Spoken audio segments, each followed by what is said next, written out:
इन दिनों eye flu से कई लोग संक्रमित हो रहे हैं और कई अफवाह भी फैल रहा है, जिससे कहा जा रहा है संक्रमित मरीज का आंखों को देखने से भी ये फ्लू फैलता है। जब इस विषय पर न्यूज़लिस्ट डॉक्टर सेंगर से जानकारी चाहिए और क्या है फ्लू से बचने की सावधानियां, आइए सुनते हैं। आई फ्लू ये ऑल ओवर इंडिया में ही कह सकते हैं, काफ़ी कई और भी स्टेट में है, छत्तीसगढ़ में भी काफ़ी है। और ये जब मौसम चेंज होते हैं तो इस तरह का परेशानियां वायरस की वजह से, जो एक जर्म रहता है उसकी वजह से काफ़ी होती हैं।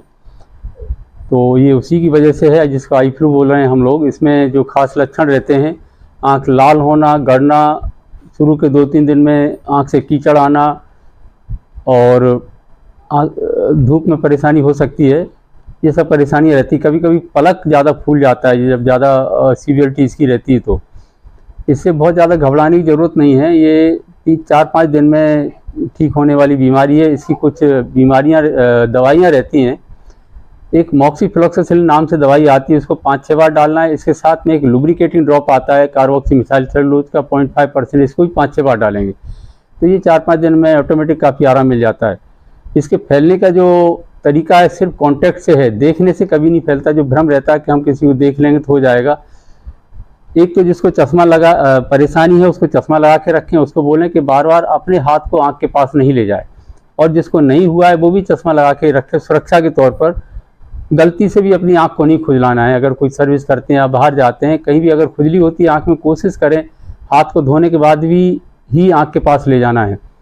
गलती से आपने अपनी आंख को खुजला लिया और आपका हाथ ऐसी जगह संपर्क हुआ जहां किसी बीमारी वाले का हाथ संपर्क में आया है उस जगह पर, तो आपको बीमारी हो सकती है। बीमार वाले व्यक्ति का तकिया है, रुमाल है, चश्मा है, पेन है, ये सब परेशानियां हैं। घर में यदि एक व्यक्ति को हो जाता है तो लगभग सभी व्यक्ति को इन्वॉल्व हो जाते हैं। उसकी वजह यही है कि हम लोग ध्यान नहीं रखते हैं। लाइट के स्विच हैं जहाँ हम लोग बंद कर रहे हैं, दरवाज़ा है जिसको हम लोग बंद करते हैं।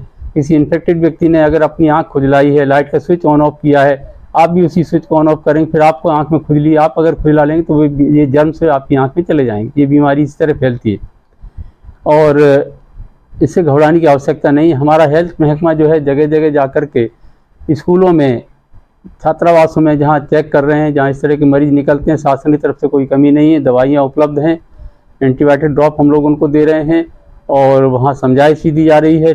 शिक्षकों को, जो वार्डन हैं उनको, वो लोग भी अलर्ट हैं। उनके पास भी दवाइयाँ कुछ अपनी तरफ से वो लोग दे देते हैं। लेकिन मेरा सुझाव है कि अपनी तरफ से किसी भी व्यक्ति को दवाई न दें। अधिकतर मैंने देखा है पेशेंट आते हैं स्टेरॉयड वाली मेडिसिन यूज़ करते हुए आते हैं, तो उनको मेरा सजेशन है किसी डॉक्टर को दिखा के ही दवाई लें। यदि आवश्यकता हुई तो स्टेरॉयड दिया जा सकता है, लेकिन बिना डॉक्टर के संपर्क के, बिना डॉक्टर के सजेशन के नहीं देना है।